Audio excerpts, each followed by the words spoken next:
Welcome to Timeless Bible Journeys, a place where ancient stories, historical evidence, and timeless truths converge.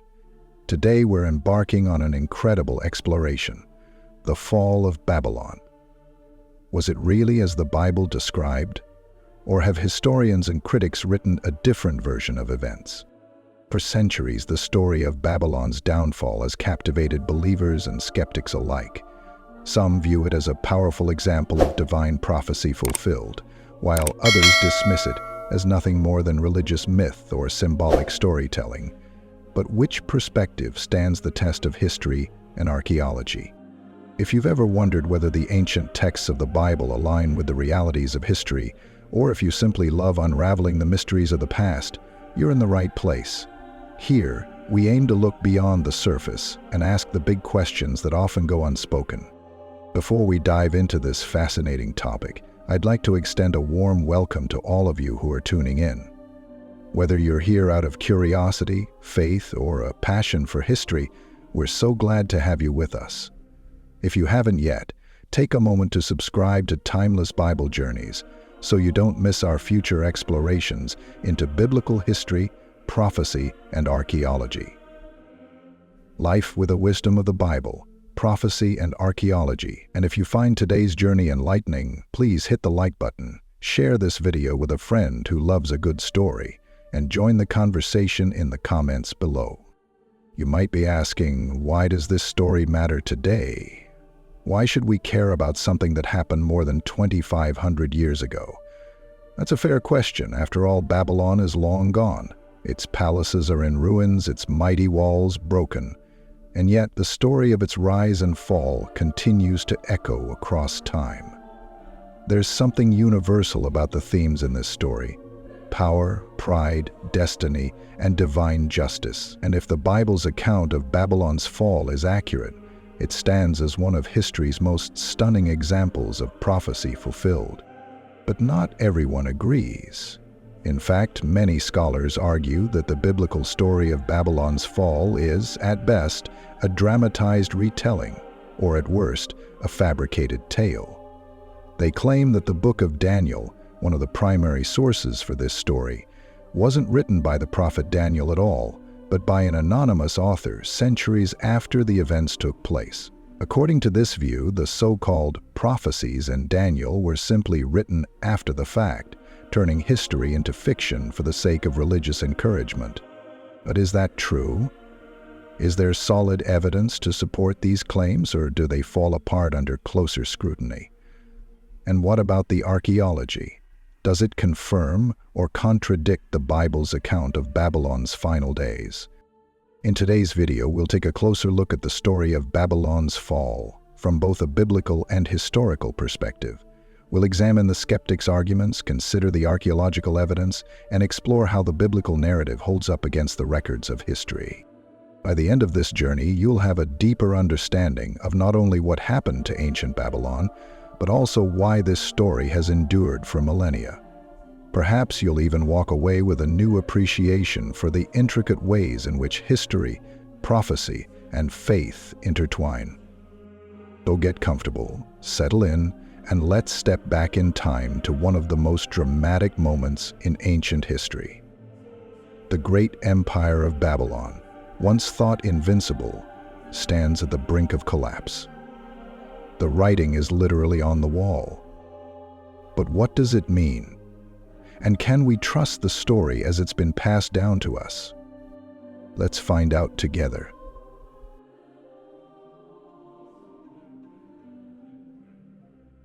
The skeptic's perspective.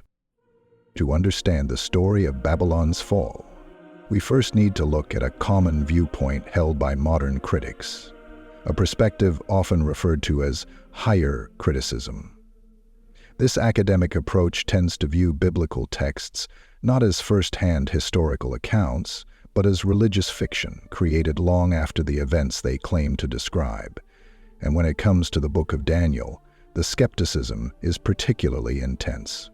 Critics argue that the book of Daniel wasn't written by the prophet Daniel during his lifetime in Babylon, but by an unknown author in the 2nd century BC, centuries after the events it describes. According to this theory, the supposed prophecies about Babylon's downfall, the rise of the Medo-Persians, and even later world empires weren't prophecies at all. Instead, they were written as history disguised as prophecy, an attempt to bolster the faith of Jewish people during a turbulent period of oppression under the Seleucid Empire, specifically during the reign of the infamous king Antiochus Epiphanes. On the surface, this explanation may seem plausible. After all, the 2nd century BC was indeed a time of great upheaval for the Jewish people. The Seleucid rulers tried to force them to abandon their religious practices, leading to the famous Maccabean revolt. It's easy to see why someone might assume that a story of miraculous survival and divine justice, like Daniel's rescue from the lion's den or the handwriting on the wall, was crafted to give hope to a persecuted people. But is that assumption supported by evidence? Unfortunately, much of the higher criticism argument isn't built on concrete facts. It's built on the assumption that prophecy itself is impossible. In other words, critics start with the belief that no one can accurately predict the future. From that perspective, any text that contains precise predictions of future events must be a forgery by default. In essence, they're not disproving prophecy through evidence. They're simply dismissing it as a matter of principle. One well-known scholar in this field, Sibley Towner, once summarized this view with the statement, "Human beings are unable to accurately predict future events." From this point of view, the question of Daniel's authenticity is already settled, since prophecy by their definition cannot exist. But is that a reasonable way to approach the question? Imagine if we applied the same reasoning to other areas of history that seems to be lacking in today's education. What if we dismissed any ancient text that included extraordinary claims, regardless of whether there was supporting evidence? For many critics, it's not just the prophecy in Daniel that's suspicious, it's the historical details as well. Some have argued that the events described in the book don't line up with what we know from history. For example, skeptics once claimed that Belshazzar, the king mentioned in Daniel 5, never existed. Historical records from Greek sources, which were considered authoritative for centuries, made no mention of Belshazzar. Instead, they stated that Nabonidus was the last king of Babylon before the city fell to the Persians. Because of this, critics assumed the author of Daniel made an error or invented Belshazzar altogether. After all, why would an anonymous writer in the 2nd century BC fabricate a king who never existed, when history already had a well-known version of Babylon's downfall? But here's where the story takes an interesting turn. In the mid-19th century, archaeologists unearthed the Nabonidus Cylinder, a clay document that detailed the reign of Nabonidus, the last official king of Babylon. This cylinder revealed something surprising. Nabonidus often left the capital to live in a distant oasis, entrusting the rule of Babylon to his son Belshazzar. Suddenly, the supposed mistake in the book of Daniel wasn't a mistake at all. It was a historically accurate detail that had been lost for centuries. If the author of Daniel had been writing long after the fact, how could he have known about Belshazzar, a figure missing from the official records available in the 2nd century BC? This discovery raises an important question. How many other so-called errors in the Bible are simply misunderstandings waiting to be corrected by future archaeological finds? It's worth considering that our understanding of history is always evolving. The absence of evidence isn't the same as evidence of absence. Another criticism of Daniel's account is the claim that its language, particularly the Aramaic sections, is too modern for the 6th century BC. Skeptics argue that the style of Aramaic in Daniel resembles the Aramaic used centuries later. But once again, evidence has complicated that claim. Linguistic experts who have compared Daniel's Aramaic to other ancient texts, such as the 5th century BC Elephantine papyri from Egypt, have found strong similarities. By contrast, the Aramaic used in the 2nd century BC, as seen in the Dead Sea Scrolls, shows notable differences. This suggests that the Aramaic in Daniel aligns much more closely with the period it claims to represent than with the time of the Maccabees. The critics also face a timing problem. Fragments of the Book of Daniel were discovered among the Dead Sea Scrolls, dating back to around 125 BC, possibly earlier. If Daniel was written around 165 BC, as critics suggest, that means the text would have had to gain widespread acceptance as sacred scripture in less than 40 years. That's an incredibly short time for a new text to be embraced by a community as traditional and cautious as the Jewish people, particularly the strict and isolationist Essenes who preserved the scrolls. It's far more likely that the Book of Daniel had already been revered for centuries by that point. So where does that leave us? The higher criticism perspective relies heavily on assumptions, especially the assumption that prophecy is impossible. But when we examine the historical and linguistic evidence, a different picture begins to emerge, one that suggests the Book of Daniel is more than just a clever story written after the fact. It's a document that contains details too specific, too accurate, and too consistent with its time to be easily dismissed as fiction. With that in mind, let's take a closer look at the biblical account of Babylon's fall and see how it holds up against the historical record. The biblical account of Babylon's fall. To truly understand the significance of Babylon's fall, we need to immerse ourselves in the biblical account as recorded in Daniel chapter 5. Picture this. The city of Babylon stands as a beacon of wealth and power, its massive walls stretching high into the sky, impenetrable by any known force. The Euphrates River flows directly through the city, ensuring a steady water supply even during sieges. By all appearances, Babylon is untouchable, yet on one fateful night, everything changes. The story begins with Belshazzar, co-regent of Babylon and the son of King Nabonidus, throwing a grand banquet. This wasn't just any feast. It was a display of arrogance, indulgence, and pride. Belshazzar invited thousands of nobles, military leaders, and influential figures to join him in an extravagant celebration. The banquet hall was filled with the sound of music, laughter, and clinking goblets as they drank to their own glory. There is a solid description of the sound of music, laughter, and clinking goblets as they drank to their own glory. But Belshazzar didn't stop at excess. He crossed a sacred line. During the feast, he commanded that the gold and silver vessels taken from the Jewish temple in Jerusalem be brought in so that he and his guests could drink from them.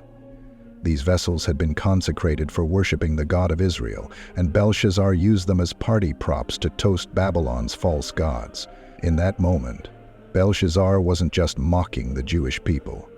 He was defying the very God who had ordained Babylon's rise to power and foretold its eventual downfall.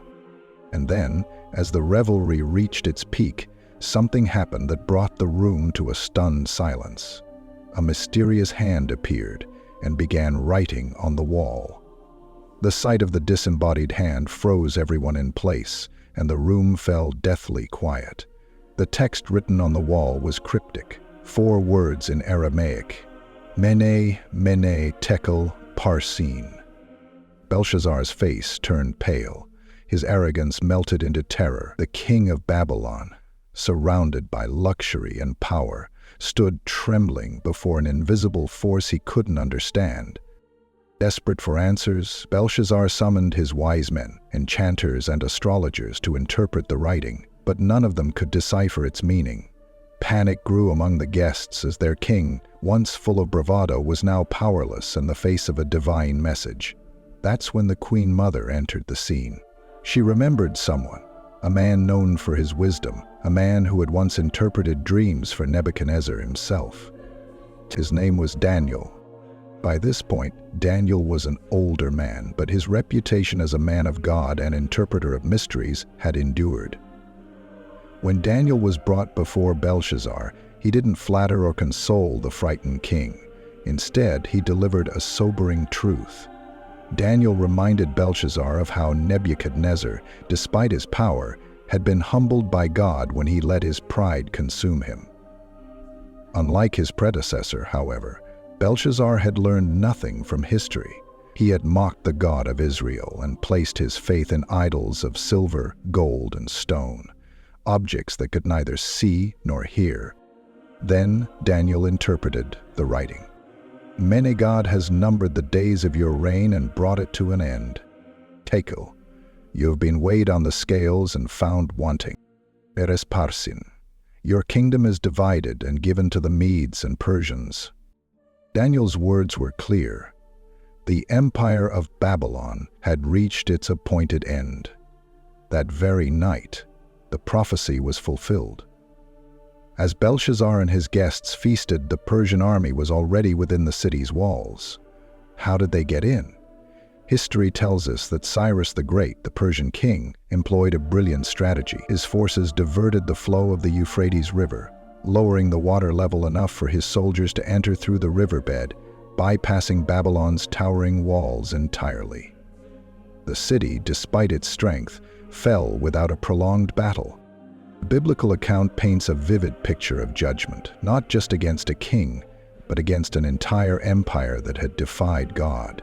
It's worth noting that the fall of Babylon wasn't just a random historical event. It was foretold long before it happened. The prophet Isaiah, writing over a century earlier, described Babylon's downfall in remarkable detail.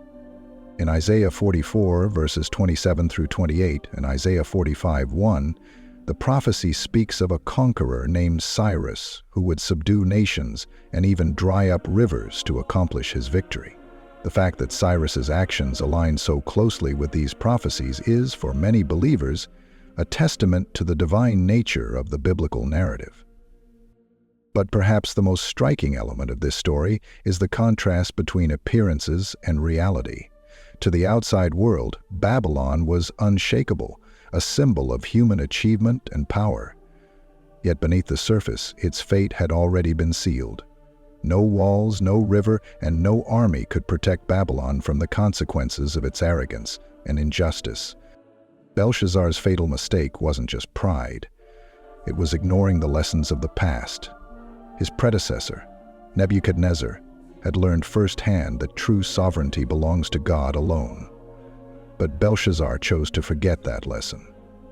In doing so, he became an example of a broader truth. Empires may rise, but when they place their trust in their own strength and mock the divine, they are destined to fall. So what do we make of this biblical account? On the one hand, it's a story of divine justice, a dramatic reminder that no empire, no matter how powerful, is immune to judgment. On the other hand, it's a story of prophecy fulfilled, a testament to the belief that history unfolds according to a divine plan. Whether you approach it as a historical narrative or a moral allegory, one thing is clear. The fall of Babylon is a story that continues to resonate, offering timeless lessons about humility, power, and accountability. With the biblical account laid before us, let's now turn to the historical and archaeological evidence to see how well it aligns with this ancient story.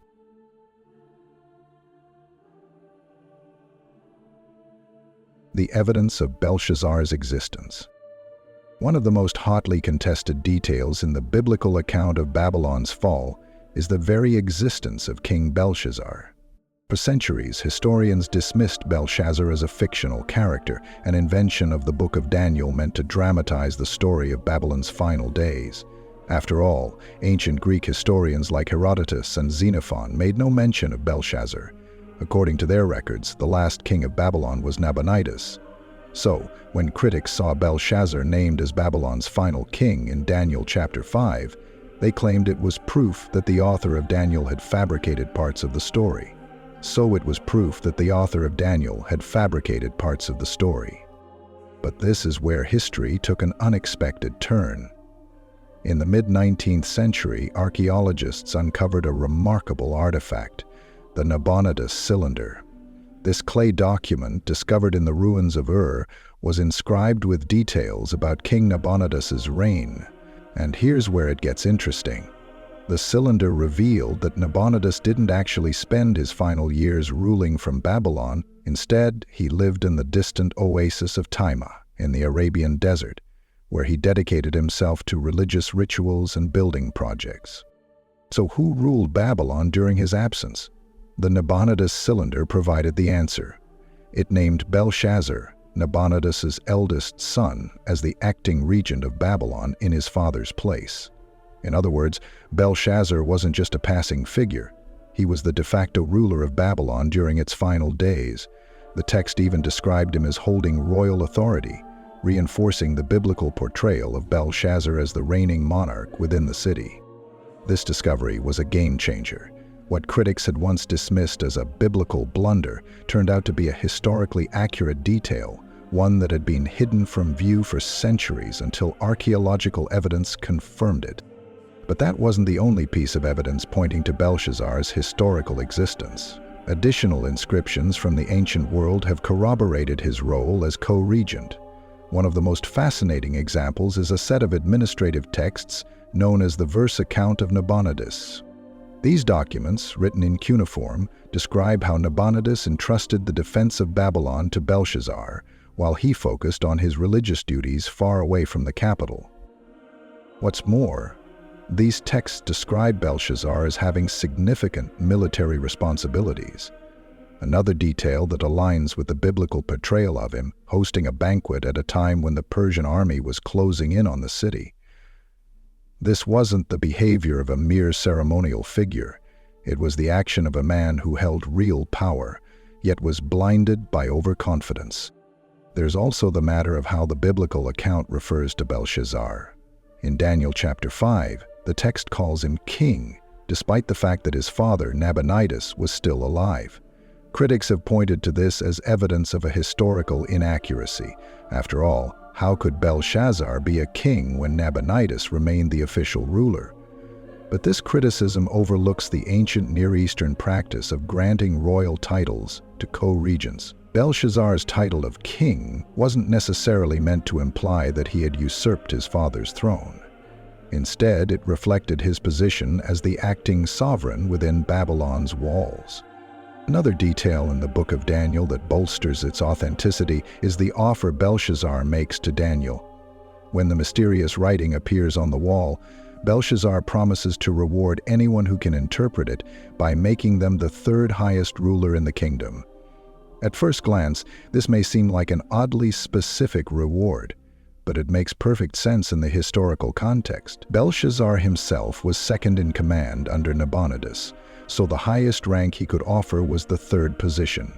This seemingly minor detail is a powerful indication that the author of Daniel was familiar with the political hierarchy of Babylon at the time, a hierarchy that would have been obscure or even unknown to someone writing centuries later. Let's take a moment to reflect on what this means. If the book of Daniel had truly been written in the 2nd century BC, as critics suggest, how could the author have included such an accurate yet obscure detail about the leadership structure of 6th century Babylon?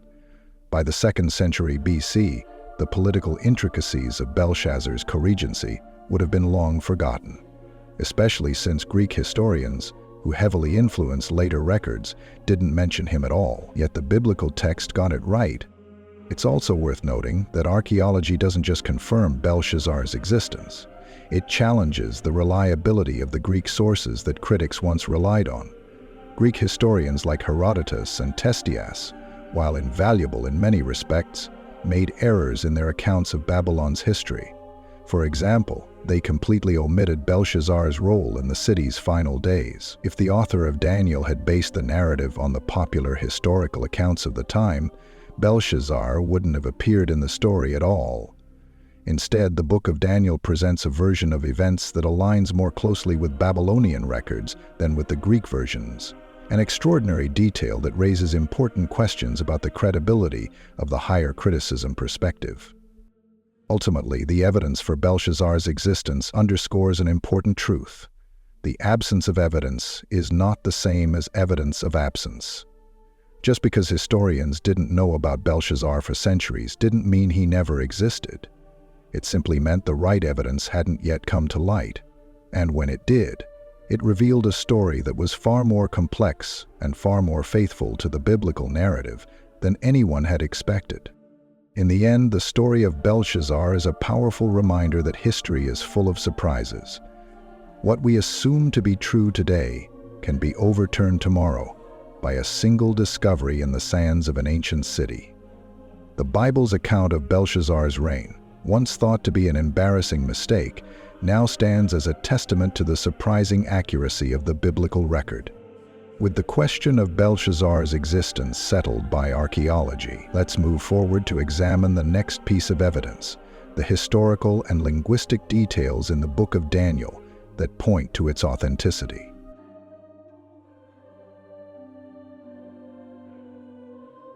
The challenge of dating Daniel.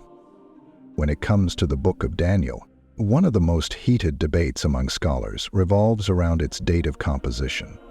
Was it written by Daniel himself in the 6th century BC, as the traditional view holds, or was it a much later work, penned by an anonymous author in the 2nd century BC during the Maccabean period?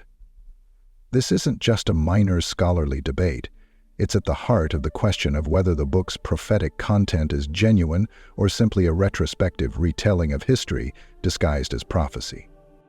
Let's break this down by examining the key arguments made by skeptics and supporters of the traditional dating, and why the truth may be far more compelling than many critics admit. The skeptical argument: a 2nd century forgery? Skeptics of Daniel's early authorship argue that the book was written around 165 BC, during the reign of the Seleucid king Antiochus IV Epiphanes. This was a turbulent time for the Jewish people, marked by religious persecution, the desecration of the Jewish temple, and the brutal suppression of their faith. According to this view, the stories of Daniel, his miraculous survival in the lion's den, the writing on the wall, and his prophetic visions were written to provide hope and encouragement to the Jewish resistance movement. Critics claim that the precise predictions in Daniel about the rise and fall of empires, Babylon, Medo-Persia, Greece, and Rome, are far too accurate to be true prophecies. Instead, they believe these predictions were actually historical events described after the fact. However, because the book seems to falter in its descriptions of events beyond 165 BC, they argue that the author was writing during that time and could no longer predict what would happen next. This cutoff point is one of the main reasons skeptics assign the book to the Maccabean period. But this theory hinges on one major assumption: that predictive prophecy is impossible. In other words, critics aren't necessarily disproving prophecy with evidence. They're dismissing it as a matter of principle. This raises an important question. Are they approaching the Book of Daniel with an open mind, or with a preconception that colors their interpretation of the evidence? The linguistic evidence, a clue to the truth. One of the key pieces of evidence used in dating ancient texts is language. The Book of Daniel is unique in that it contains sections written in Hebrew and others written in Aramaic. Critics have argued that the Aramaic used in Daniel is more similar to the Aramaic of the 2nd century BC than to the Aramaic of the 6th century BC. But is that claim accurate? Linguistic scholars who have studied the text more closely have found that the Aramaic used in Daniel actually aligns more closely with the Aramaic of earlier periods, such as the 5th century BC. For example, documents like the Elephantine Papyri, a collection of Aramaic texts from a Jewish community in Egypt around 400 BC, show striking similarities to the Aramaic found in Daniel. By contrast, the Aramaic of the 2nd century BC, such as that found in the Dead Sea Scrolls, shows notable differences in grammar and style. In other words, the language used in Daniel is more consistent with an earlier date of composition. If the book was truly written in the 2nd century BC, it would be surprising for the author to use a style of Aramaic that had fallen out of common use long before that time. It would be akin to someone in modern times writing in Shakespearean English. Not impossible, but highly unlikely, without significant scholarly effort. The Dead Sea Scrolls, evidence of an earlier date. Another significant challenge to the late date theory is the discovery of the Dead Sea Scrolls. Among these ancient texts, multiple fragments of the Book of Daniel were found, including sections of its prophetic visions.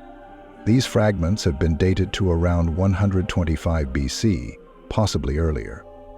This presents a major problem for the theory that Daniel was written in 165 BC.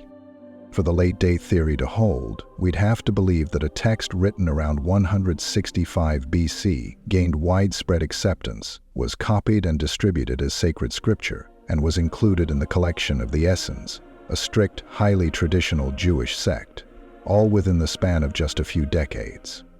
That's an incredibly short amount of time for a new text to be embraced as part of the Jewish canon, especially by a group as conservative as the Essenes. The basic problem for letting one text to be embraced as part of the Jewish canon is that it would require groups as conservative as the Essenes. By contrast, if Daniel had been written centuries earlier, as the traditional view holds, its presence among the Dead Sea Scrolls makes perfect sense.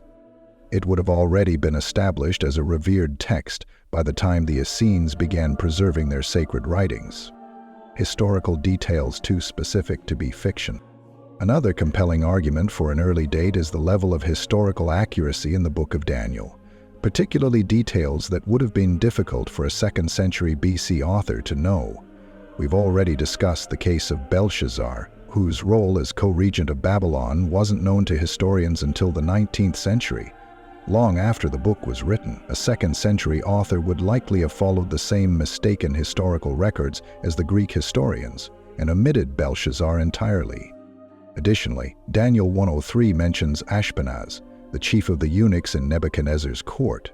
This isn't just a generic title, it's a specific name and role that matches the terminology used in Babylonian administrative records. How would a 2nd century writer have known such precise details about a court official from 400 years earlier? The specificity of these names and titles suggests a first-hand familiarity with Babylonian culture and government. Prophecy or history? Ultimately, the debate over the date of Daniel comes down to whether you believe prophecy is possible. If you approach the text with the assumption that predictive prophecy cannot exist, then any accurate prediction must be dismissed as a post-event fabrication. But if you leave room for the possibility of prophecy, or even just consider the evidence without assuming prophecy is impossible, you're left with a different conclusion. The linguistic, historical, and archaeological evidence points to a text rooted in the 6th century BC, consistent with the traditional view of Daniel's authorship. The challenge of dating Daniel isn't just about assigning a year to an ancient manuscript. It's about how we interpret history itself. Are we willing to consider the possibility that some things in history defy our expectations? The story of Daniel challenges us to rethink not only the past, but also our assumptions about what's possible in the unfolding of human history. With the dating debate in mind, let's move on to the remarkable discovery of the Dead Sea Scrolls and what they reveal about the prophetic writings of Daniel. The Dead Sea Scrolls discovery. One of the most significant archaeological discoveries of the 20th century was the unearthing of the Dead Sea Scrolls, an event that revolutionized our understanding of ancient biblical texts. Among the fragile scrolls and parchment fragments recovered from the caves near Qumran were pieces of the Book of Daniel. These findings have not only provided invaluable insights into the textual transmission of the Hebrew Bible, but have also played a crucial role in the debate over the dating of Daniel's composition. Let's step back for a moment and revisit the story of how these scrolls came to light. In 1947, a young Bedouin shepherd stumbled upon a hidden cave in the Judean desert. Inside, he found clay jars containing ancient scrolls wrapped in linen. What began as a chance discovery soon turned into one of the greatest archaeological pursuits of all time. Over the following decade, thousands of fragments from nearly 1,000 different manuscripts were recovered from 11 caves. These scrolls contain portions of nearly every book of the Hebrew Bible, along with a treasure trove of other Jewish writings. Among these ancient texts were multiple fragments of the Book of Daniel. Scholars have dated these fragments to around 125 BC, perhaps even earlier. This is astonishing when you consider that critics who support a late-date theory argue that Daniel was written around 165 BC. For the late-date theory to hold, we'd have to believe that a text written in 165 BC not only gained widespread acceptance within just a few decades, but also found its way into the highly guarded collection of the Essenes, a Jewish sect known for their strict adherence to tradition. The significance of the Qumran community. The Essenes, who are believed to have been the custodians of the Dead Sea Scrolls, were an extremely conservative and isolationist group. They viewed themselves as the true guardians of God's law and were known for their meticulous preservation of sacred texts. For the Essenes to include Daniel in their collection indicates that they regarded it as a divinely inspired work with significant religious authority. This wasn't a community that casually accepted new writings.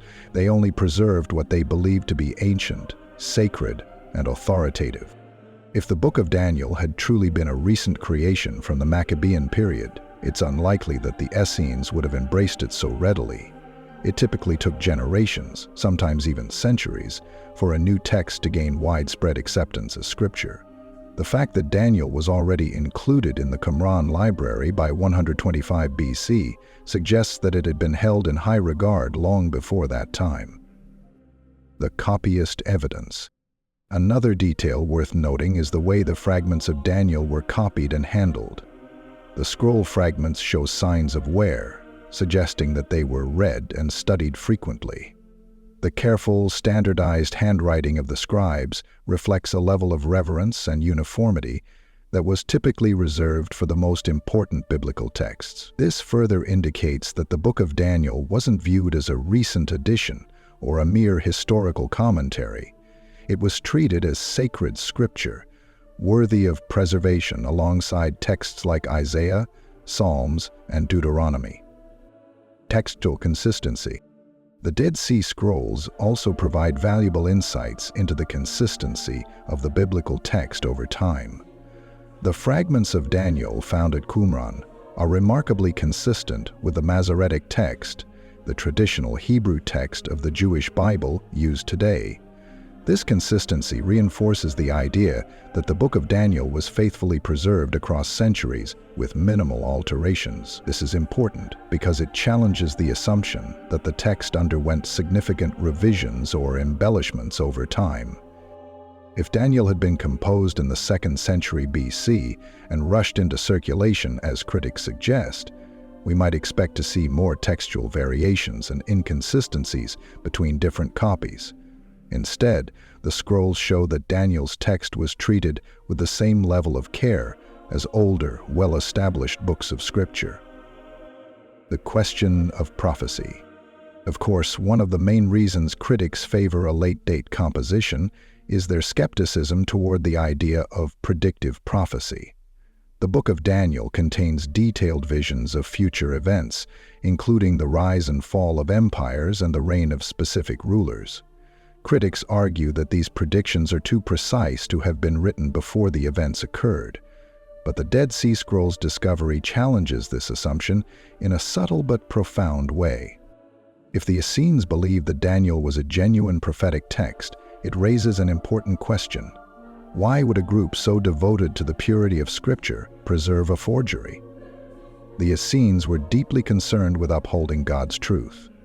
If they believed the book to be a fraudulent work of fiction, it's highly unlikely they would have treated it with the same reverence as texts like Isaiah or the Torah. Instead, the scrolls suggest that they viewed Daniel as an authentic prophetic book, a perspective shared by Jewish communities long before the Essenes began their work at Qumran.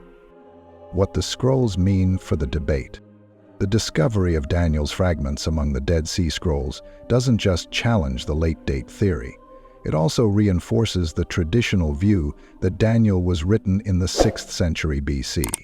The scrolls demonstrate that Daniel was already regarded as sacred scripture by the 2nd century BC, which strongly supports the idea that it had been part of the Jewish canon for centuries. Critics of the traditional view often point to the absence of earlier copies as evidence that the book must be a later edition, but as the Dead Sea Scrolls remind us, the absence of evidence isn't the same as evidence of absence.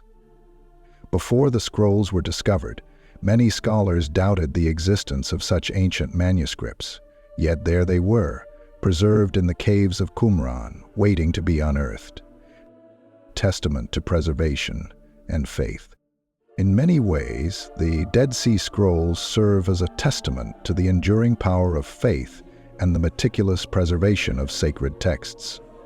The discovery of these ancient fragments reminds us that even when history seems shrouded in mystery, new evidence can emerge to challenge our assumptions and reshape our understanding of the past.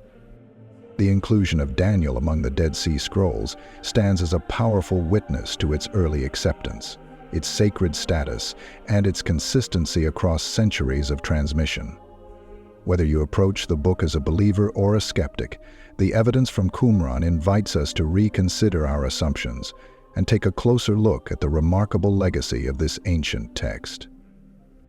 With this in mind, let's move forward to examine the historical details surrounding the fall of Babylon and how well they align with both biblical and archaeological records.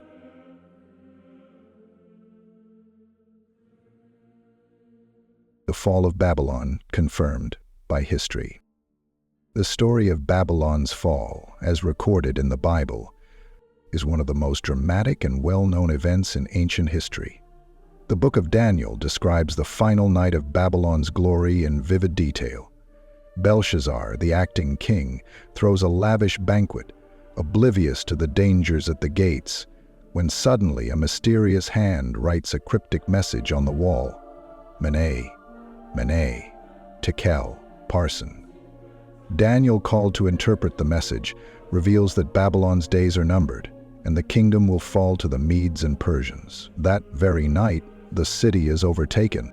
For many years, skeptics dismissed this biblical account as a religious fable. But, as with other parts of Daniel's narrative, archaeological and historical discoveries have brought remarkable validation to the story of Babylon's sudden collapse. Let's examine how the historical evidence aligns with, and even confirms, the biblical description of Babylon's fall. The historical context of Babylon's fall. By the 6th century BC, Babylon had established itself as the most powerful city in the ancient world. Under King Nebuchadnezzar II, it became a symbol of human achievement and strength, with towering walls, luxurious palaces, and the legendary Hanging Gardens, one of the 7 wonders of the ancient world. Yet, as mighty as Babylon was, it was not invincible. After Nebuchadnezzar's death, the empire began to weaken due to internal strife, weak leadership, and overconfidence in its defenses. By 539 BC, the Persian Empire, led by King Cyrus the Great, was rising in power and expanding rapidly. Cyrus set his sights on Babylon, and in one of history's most brilliant military maneuvers, he brought the seemingly impregnable city to its knees. The fall of Babylon, according to ancient sources. Several ancient historical sources provide accounts of the fall of Babylon, the most notable being the Cyrus Cylinder, the writings of Herodotus, and the Nabonidus Chronicle, an ancient Babylonian text inscribed on clay tablets. These sources, though written from different perspectives, all corroborate key elements of the biblical narrative. According to the Nabonidus Chronicle, King Nabonidus, the official king of Babylon, was away from the city, leaving his son Belshazzar in charge of its defense. This aligns perfectly with the Book of Daniel's portrayal of Belshazzar as the ruling figure during Babylon's final night. The Chronicle also records that Babylon fell without a fight. How did Cyrus achieve such a feat? The Greek historian Herodotus provides an intriguing detail. Cyrus's forces diverted the Euphrates River, which ran through the heart of Babylon, lowering the water level to the point where his army could march along the dry riverbed and enter the city undetected. This surprise maneuver allowed the Persians to bypass Babylon's formidable outer walls. The city, caught completely off guard, was taken with minimal bloodshed. This strategy aligns remarkably well with the symbolic language used by the prophet Isaiah, who, more than a century before the fall of Babylon, foretold that Cyrus would dry up the rivers to conquer the city. Isaiah 44:27. It's astonishing to see how this ancient prophecy appears to mirror the actual events recorded by both biblical and secular historians. The role of Belshazzar and the banquet.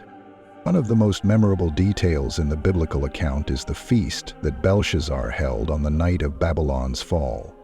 Critics have long questioned whether this story was an invented narrative device meant to highlight Belshazzar's arrogance. However, the historical context lends credibility to this event. In ancient Mesopotamian culture, banquets were often held during times of crisis as a show of confidence and defiance. Belshazzar's feast, therefore, wasn't as improbable as some critics have claimed. It was a deliberate display meant to reassure the Babylonian elite that their city was secure. The Bible's description of the king drinking from the sacred vessels taken from the Jewish temple in Jerusalem is another detail that underscores Belshazzar's recklessness. In the face of an impending invasion, instead of turning to humility and caution, he chose to mock the God of Israel. This moment, as described in Daniel 5, illustrates the theme of divine judgment. Babylon's fall was not just a political defeat, but the fulfillment of a prophetic warning. The Cyrus Cylinder. A Persian perspective. Discovered in 1879, the Cyrus Cylinder is a clay artifact inscribed with Cyrus's own account of his conquest of Babylon. In this inscription, Cyrus presents himself as a liberator who was welcomed into the city by its inhabitants. The text describes how Cyrus took control of Babylon peacefully and respected its religious institutions, a claim that aligns with the idea that the city fell with little resistance.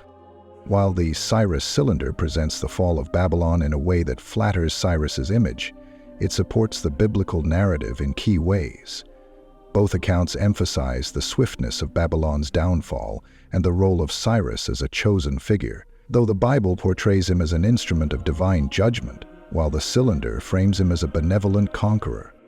The prophecy of Isaiah and the role of Daniel. It's worth noting that the fall of Babylon was not only a historical event, it was a fulfillment of prophecy. Isaiah had prophesied the rise of Cyrus more than a century before he was born, naming him explicitly as the one who would subdue nations and open doors that no one can shut, Isaiah 45:1. This prophecy, coupled with Daniel's interpretation of the writing on the wall, reinforces the biblical theme that history unfolds according to a divine plan.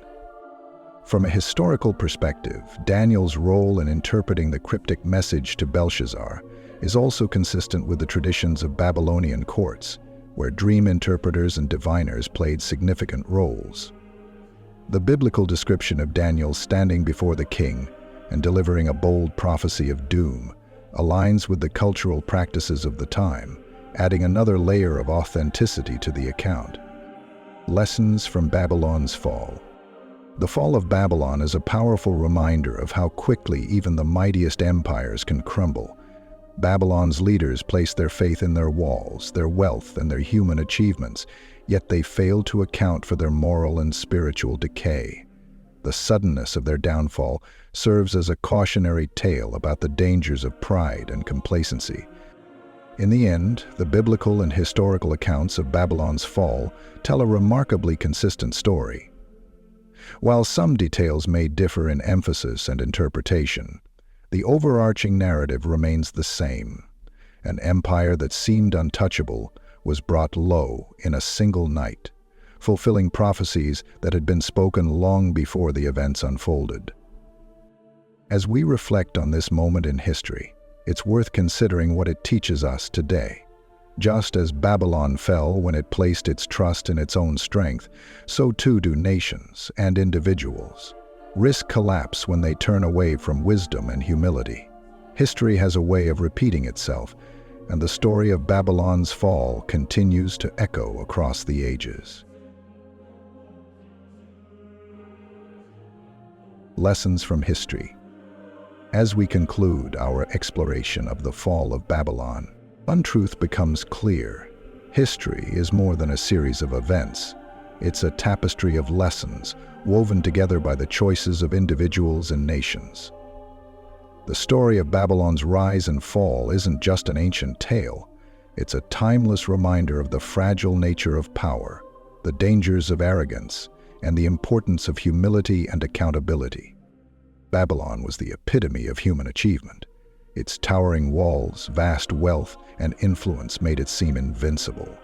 Yet beneath the grandeur, there was moral decay.